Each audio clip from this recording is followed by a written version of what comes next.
Taylor Swift might testify in a sexual harassment lawsuit, not as the victim, but as the witness.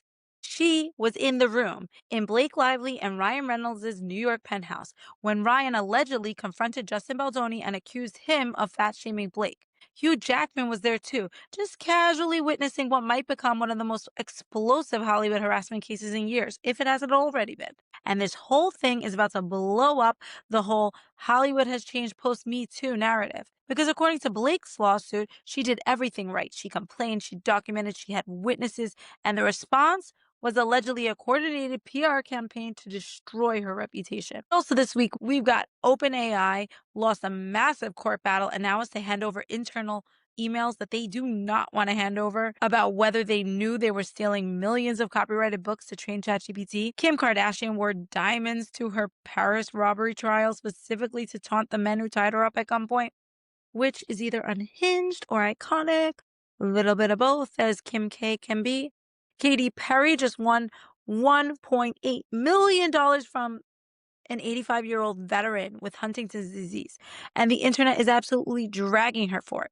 Real Housewife got arrested allegedly for stealing furniture after skipping out on rent, which is honestly most on-brand thing I've heard all week. I'm Jasmine Weg, and this week is absolutely insane, so let's get into it. Welcome back to Exhibit A-List. If you're new here, this is where the biggest legal stories in pop culture get broken down, like you're in the group chat with the one friend who actually went to law school and can explain what the hell is happening. Not the headline version, not the I saw it on TikTok and I think I got it version, the I actually read the filings and I have thoughts version. Quick housekeeping before we dive in. You can find me on Instagram at Jasmine Weg ESQ. I break down legal stories, celeb pop culture trending stories that involve lawsuits or legal run-ins, and I also break down the law, like things that relate to you and why you should understand it. Also trending interesting cases and things relevant to the general public. Follow the podcast at Exhibit A-List Pod, and please check out my TikTok where I always blow up and randomly go viral. Sometimes it's illegal and sometimes it is not, but it's always fun at Jazz the Lawyer. Okay, this week's docket is stacked. And here's the thing, these stories seem random, but they're all asking the same question. What happens when powerful people think that the rules don't apply to them and the legal system says, well, actually they do? Let's start with the one that the entire internet has been losing its mind over for so long. So the latest in the Blake Lively versus Justin Baldoni lawsuit is breaking news this week that Taylor Swift and Hugh Jackman were in the apartment when Ryan and Justin had a run-in.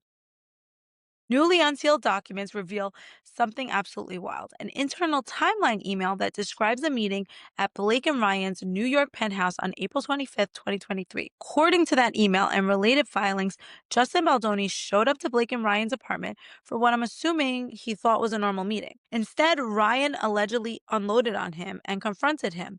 So Justin supposedly asked Blake's trainer about her weight, and he actually admitted to doing this. He said he wanted to know her weight because they had a lift scene and he needs to know like how much to prep at the gym for. Ryan accused him, however, of fat shaming Blake and reportedly said, "How dare you ask me about my wife's weight?" Which, like, valid. I would want my husband to go off if someone was asking my weight. You don't ask the weight.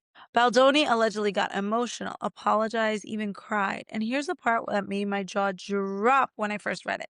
Taylor Swift and Hugh Jackman were in the apartment when it went down. Like they were in the room where it happened. Not on the phone, not mentioned secondhand, physically present. So yes, now we have Taylor Swift and Hugh Jackman, potential witnesses at trial, which is set for March 2026 in this huge sexual harassment and retaliation lawsuit. Let me sit with it for a second. Taylor Swift, whose entire brand for the last few years has been staying out of drama, protecting her peace, focusing on her music, and Travis Kelce.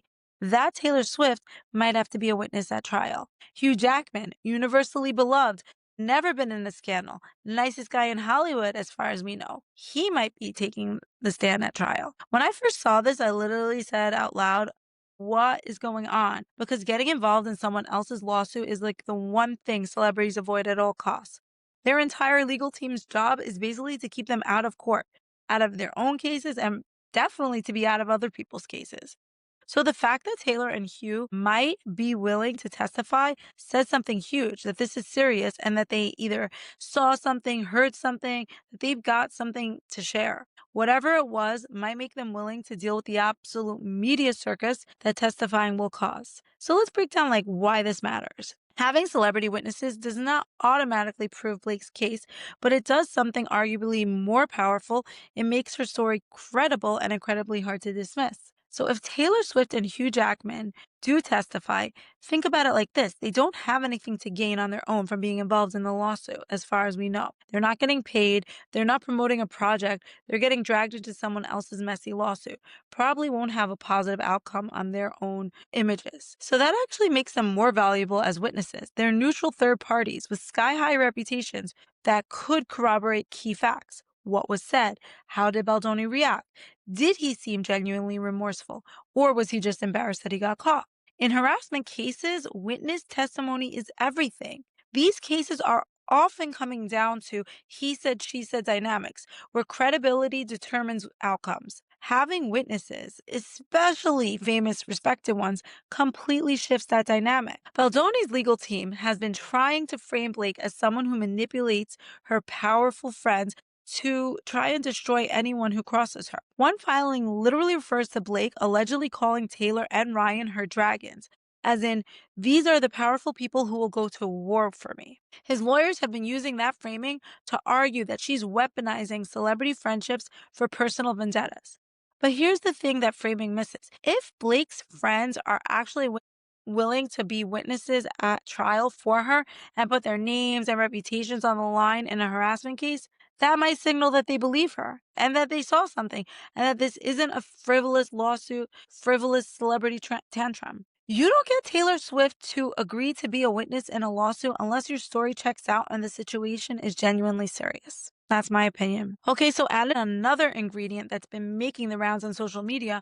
There's a resurfaced clip from It Ends With Us set where Justin Baldoni jokes that he missed the sexual harassment training while prepping for an intimate scene with Blake. On its own, it's a stupid, thoughtless joke. The kind of thing that someone says without thinking and just immediately regrets. The problem is, in the context of a lawsuit about harassment and allegedly body shaming, retaliation, it becomes Exhibit A in the court of public opinion. It's the kind of thing that makes people say, so this is who you are when the cameras are rolling and you think it's funny. Imagine what you're like when they're not. And here's what makes the whole situation even more loaded. It Ends With Us is a movie about domestic violence and abuse. Blake wasn't just the lead actress. She was also a producer. According to her lawsuit, she used her leverage to push back against the behavior that she found inappropriate. She complained, she documented, she got witnesses. She did exactly what we tell women to do. And the alleged response? A coordinated PR campaign to destroy her reputation, to paint her as a difficult, demanding, a nightmare to work with, the same playbook that's been used for decades to silence women who speak up. So here's what no one else is saying. The reason this case feels different, the reason it's getting so much attention, is because Blake has the one thing most harassment victims don't have: resources. She can afford years of litigation. She can afford a legal team that matches his legal team.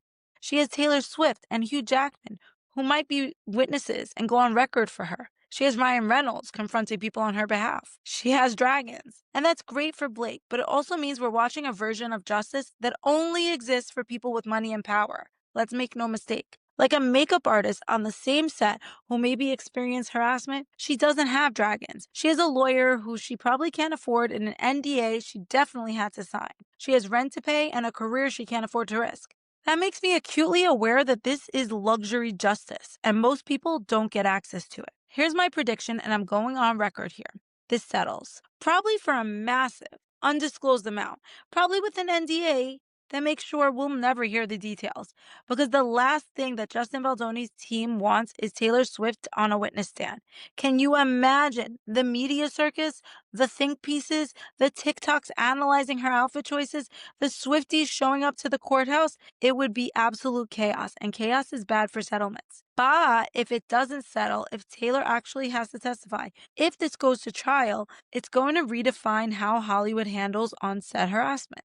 And a lot of powerful men are paying very, very close attention to how this plays out. Quick receipts check. Receipts level 9 out of 10. We're talking internal emails, documented complaints, A-list celebrity witnesses. That's about as strong as evidence gets before you have actual video. Legal outcome prediction settles before trial. No one wants Taylor Swift in a deposition room, let alone stand on the stand at trial. The insurance alone would be astronomical. Chaos factor 12 out of 10. This is going to dominate headlines until it resolves, as we know it has, and as it should. Every new filing will continue to be dissected. Every witness mentioned will trend on X. Buckle up. Okay, deep breath. That was a lot. Let's stay on theme of just show us your receipts, but move from Hollywood harassment to tech companies who suddenly have to hand over the emails where they said the quiet part out loud. If you use ChatGPT, and let's be honest, most of us do at this point, you've probably marveled at how good it is. It's like weirdly good, suspiciously good. Authors have been marveling too. But in a wait, how does this AI write exactly like me kind of way? And then they figured it out. Multiple authors and publishers sued OpenAI, alleging that ChatGPT was trained on their copyrighted books without permission, payment, or even a courtesy heads up. The allegation is that OpenAI used massive data sets of pirated books, referred to in the lawsuits as Books 1 and Books 2, and just fed them into the machine. OpenAI's response has essentially been that's fair use, that's innovation, that's how AI works, get over it. The author's response? That's theft. Show us the internal communications where you decided this was legal. We want to see the emails. And this week, a federal magistrate judge said OpenAI hand over the documents. And OpenAI is terrified. Let me explain why this is such a massive industry shaking loss for them. Discovery is the great equalizer. Discovery is the phase of litigation where both sides get to demand documents, emails, Slack messages, meeting notes, anything relevant to the case. And companies hate it because discovery is where you find the smoking gun. The email where someone said, "Is this legal?" and someone else replied, "Probably not, but we'll make so much money it won't matter." The Slack thread where someone said, "Should we ask for licenses?" and got laughed out of the channel. For authors who individually are tiny compared to a company valued at over $150 billion, forcing these documents out is one of the only ways to level the playing field. Truthfully, you don't out-lawyer OpenAI. You can't outspend them, but you can force them to show their work. And if their work includes evidence that they knew what they were doing was legally questionable and did it anyway, that changes everything. So here the question is not whether they're going to find that OpenAI was training their models on their books. The authors already know they were. The question is, were there internal communications within the ChatGPT company where people said, "Hey, is this legal? Are we allowed to do this?" And they recognized that they really weren't allowed to do it and did it anyway. Here's where it gets really bad for OpenAI. The authors allege that OpenAI maintained these massive book data sets, Books 1 and Books 2, and then deleted them, just wiped them, got rid of the evidence. This happened right around the time the lawsuits and public scrutiny were ramping up. OpenAI said it was a routine data management, just housekeeping, nothing suspicious. The judge is essentially saying, "Cool story. Show us the internal communication about why you deleted them. Let's see if it was really just housekeeping or if someone said we should probably get rid of this before discovery." Because if internal documents show anyone inside OpenAI saying something like that, ooh, that's consciousness of guilt. That's potential evidence tampering. That turns a basic copyright infringement case into a willfulness story. And willfulness can multiply damages. We're not talking about, "Oops, we made a mistake" money. We're talking about you knew this was wrong and you did it anyway money, which in a case like this could be billions. Even if the deletions were innocent, the optics are catastrophic. It looks like they're hiding something. It makes people ask, what else are they hiding? What else did they delete? And picture this from the author's perspective.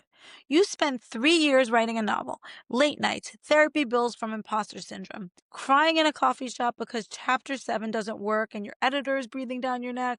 You finally publish. It sells okay. Not books, not bestseller numbers, but okay. Enough that you can maybe write another one. Then you find out that ChatGPT can write in your style. Someone prompts it with, "Write me a story like insert name here," and it does perfectly for free.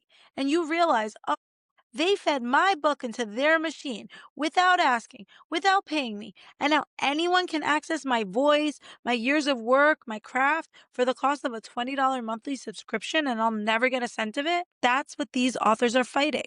And OpenAI just got told, show us the emails where you decided that this was fine. Here's what no one else is saying. This case isn't really about books. It's about whether AI companies can scrape the entire internet, every book, every article, every song, every piece of art, and call it training data without compensating creators. It's about who owns the value that AI creates. If ChatGPT writes something that sounds like it came from a specific author's brain, should that author get paid? If an AI generates an image who is clearly trained on a specific artist's portfolio, does that artist have a claim? The law hasn't caught up to technology yet. We're still using copyright frameworks designed for physical books and vinyl records, discrete, identifiable works that you could hold in your hand. AI does not work that way. It learns from patterns across millions of works and generates something new. But new does not necessarily mean not infringing. And that's what courts are going to have to figure out. My prediction, if these internal emails show anyone at OpenAI saying, is this legal? And someone else replying with, like, we'll deal with this later, or let's move fast and see what happens, this case becomes unwinnable for them. We're talking about congressional hearings. We're talking about potential billions in damages. We're talking about the entire AI industry having to completely rebuild how they operate. Every AI company, scraping text, images, music, video, they're all watching this case with sweaty palms right now. Because if courts say no, you cannot just take whatever you want and call it innovation, the whole train on everything and apologize later business model collapses. And honestly, good. Creators do deserve to be paid. Innovation does not mean you get to steal. Receipt check. Receipt level TBD, but potentially 10 out of 10. We won't know until discovery actually happens.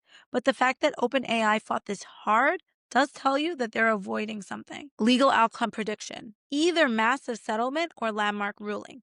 There's no middle ground here. Either OpenAI pays out huge money to make this go away, which I think they probably would, or courts set a precedent that changes the entire industry. Chaos factor? 9 out of 10. If those emails are bad, this becomes the biggest tech law story of the decade. All right, let's shift from tech companies potentially committing billion-dollar theft to celebrities behaving absolutely unhinged about property, because nothing, and I mean nothing, reveals someone's true character like how they act about houses and land. We're doing 3 stories here, and they're all variations of the same theme. People who have enough money to buy basically anything, learning that I want it doesn't actually supersede contract law. Let's start in Montecito, where Katy Perry is winning in court and losing catastrophically in public opinion.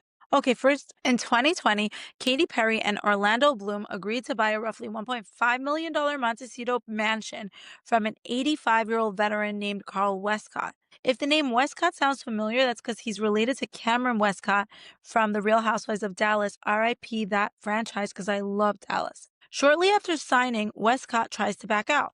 He said he was dealing with Huntington's disease, was on paid medication after surgery, and wasn't mentally capable of understanding what he was signing. A judge reviewed the evidence and found that when Westcott signed the contract, he did have legal capacity, meaning he understood what he was doing, so the sale was valid.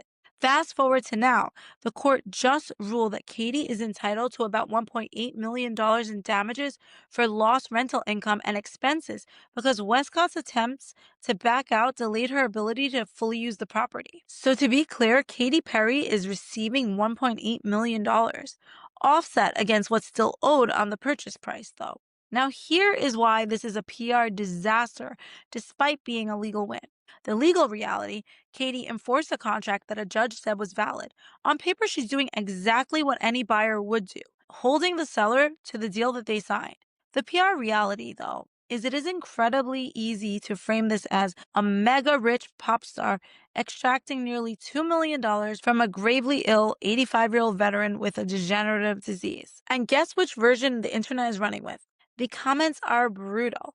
Katy really needs this elderly man's money. Scrooge McDuck energy. She's worth hundreds of millions and she's still doing this.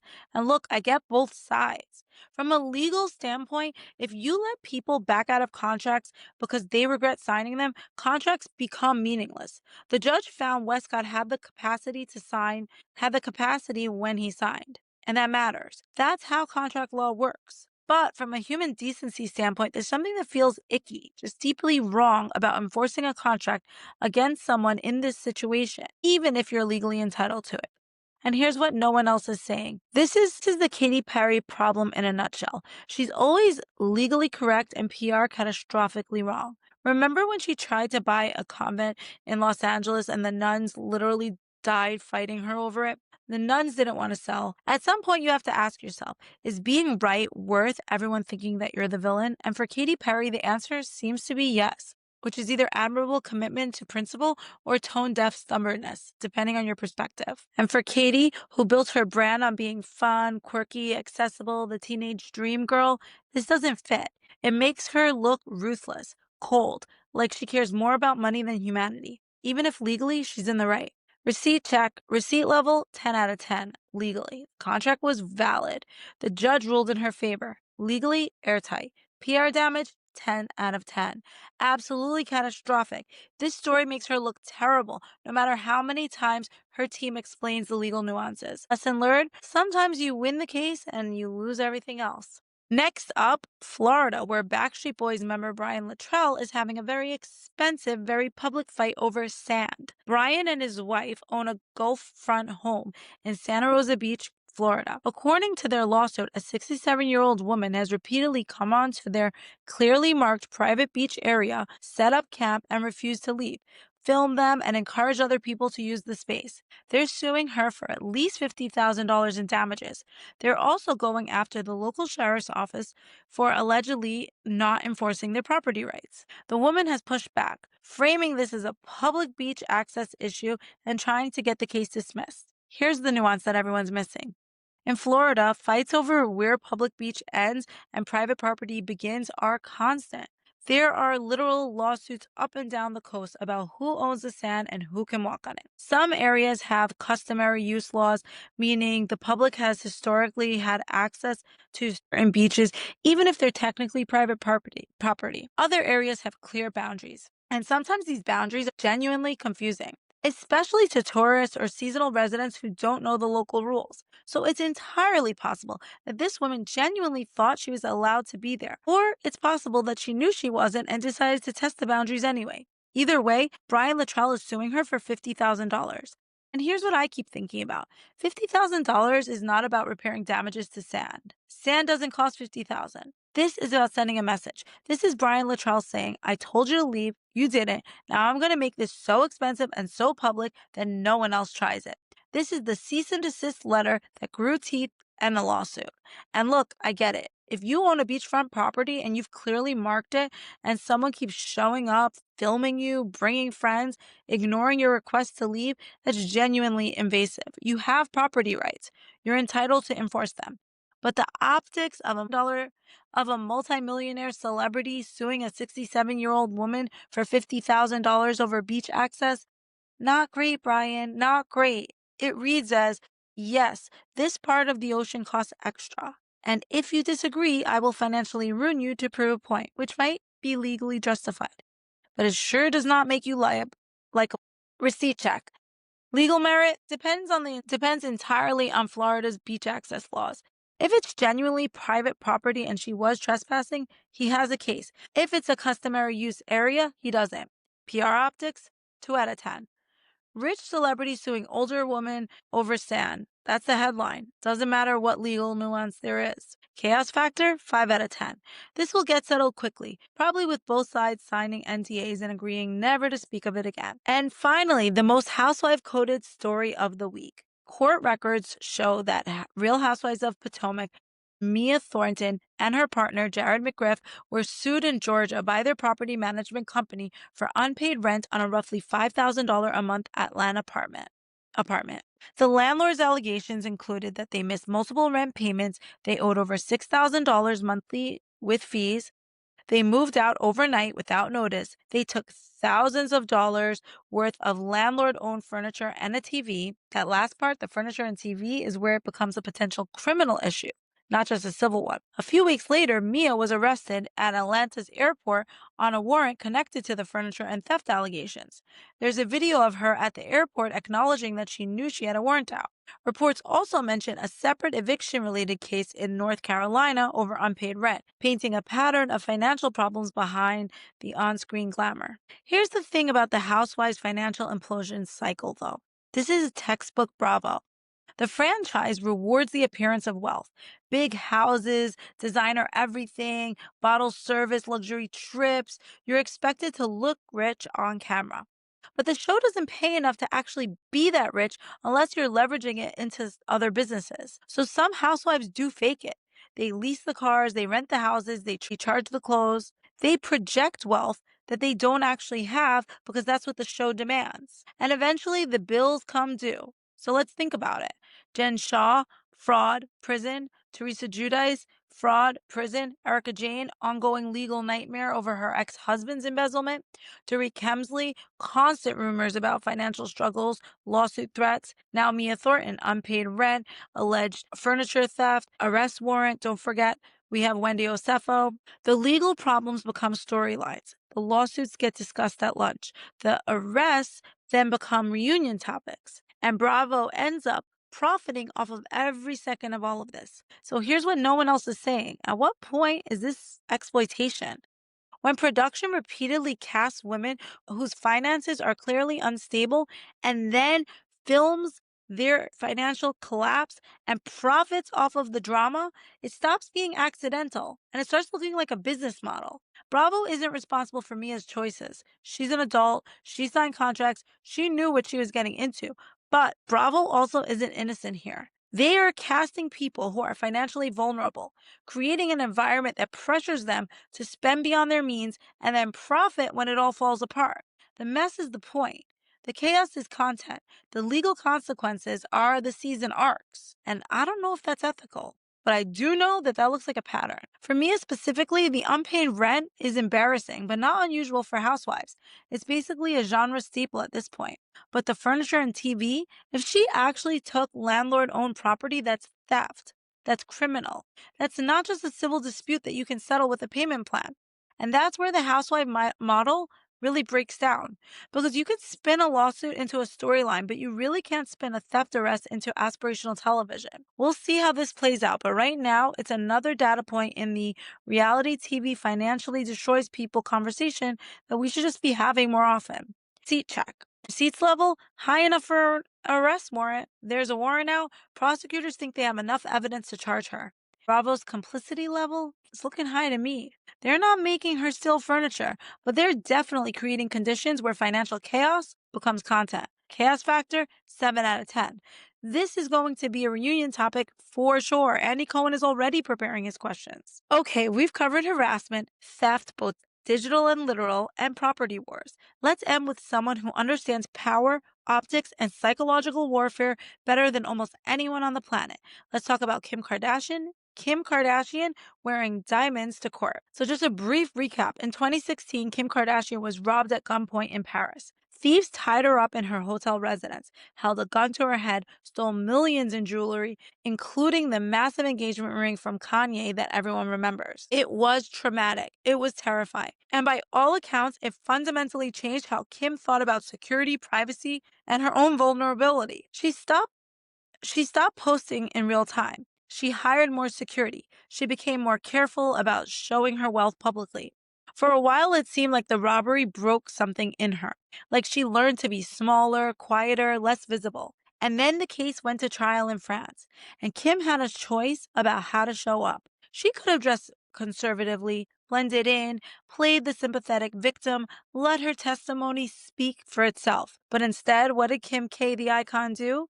And I need you to understand how absolutely unhinged this is. She reportedly wanted to testify wearing diamonds, specifically to send a message to the men who robbed her. When she actually testified in Paris in May 2023, footage shows that she wore a substantial diamond necklace and earrings. Not the stolen pieces, obviously, but definitely not trying to look relatable jewelry either. In interviews and on The Kardashians, she framed this very clearly. This was about reclaiming what they tried to take.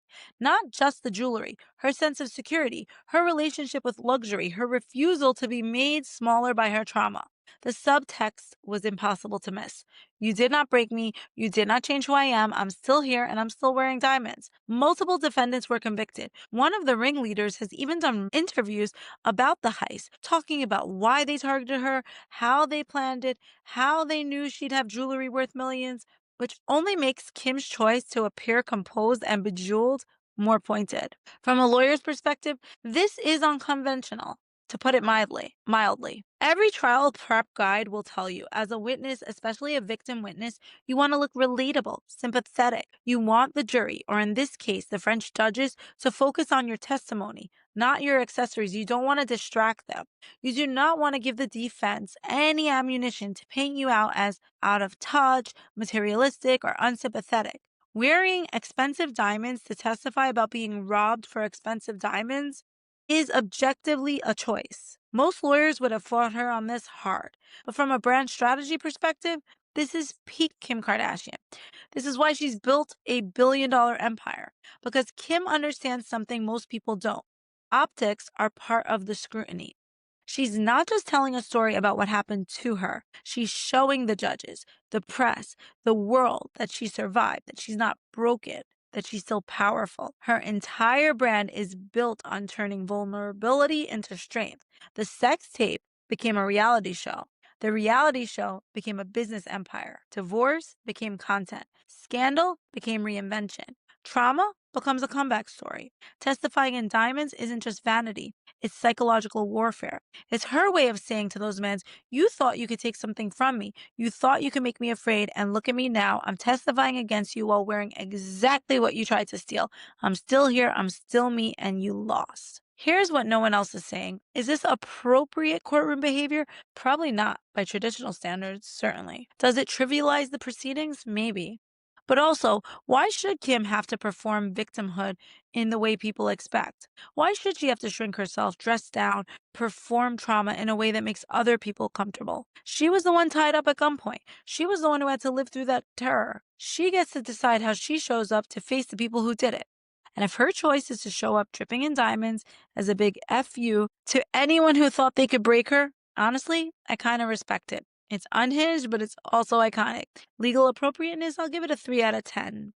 This is not what trial consultants recommend. Psychological warfare, 11 out of 10. Absolutely masterful power move. Kim Kardashian brand alignment, 10 out of 10. This is exactly who she is and who she has always been. So here's what this week really showed me. Blake Lively fighting back against alleged harassment and retaliation with celebrity witnesses, documentation with resources, authors forcing OpenAI to show the receipts for how they built their models, Katy Perry enforcing a contract even when it makes her look terrible, Kim Kardashian refusing to let trauma make her smaller. They're all using the legal system, but they're using a version of the legal system that only exists when you have money, power, and resources. Blake can fight because she has dragons. Authors can fight OpenAI because they banded together and found lawyers willing to take the case. Kim can show up in court however she wants because she can afford the best legal team money can buy. But here's the uncomfortable truth. Most people don't have dragons. Most harassment victims can't afford years of litigation. Most creators can't sue billion-dollar tech companies. Most people facing legal battles have to choose between paying a lawyer and paying rent. The legal system can be a place where power gets challenged, where accountability happens, where David beats Goliath, but only if you can afford to use it. And that should bother us, because if justice only works for the wealthy, if accountability only happens when you have resources, then it's not really justice. It's just another thing money can buy. So when we watch these cases, and we should watch them, they matter, we also need to ask, who isn't getting this kind of justice? Who's experiencing the same harm but doesn't have Taylor Swift willing to testify for them? That's the question I'll be sitting with this week. And if you made it this far, thank you. Genuinely, I know this was a lot. If you have thoughts on any of these stories, I actually want to hear them. DM me on Instagram at Jasmine Weg ESQ.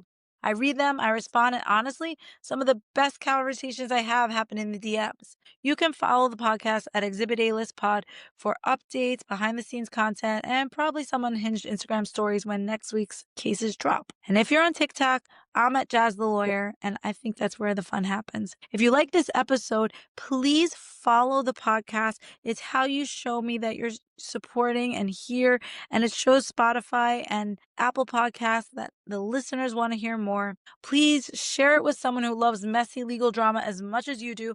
Leave a review if you're feeling generous. Give it a 5-star review. It genuinely helps people find out about the show. Next week, we're back with another round of legal chaos because trust me, it never stops.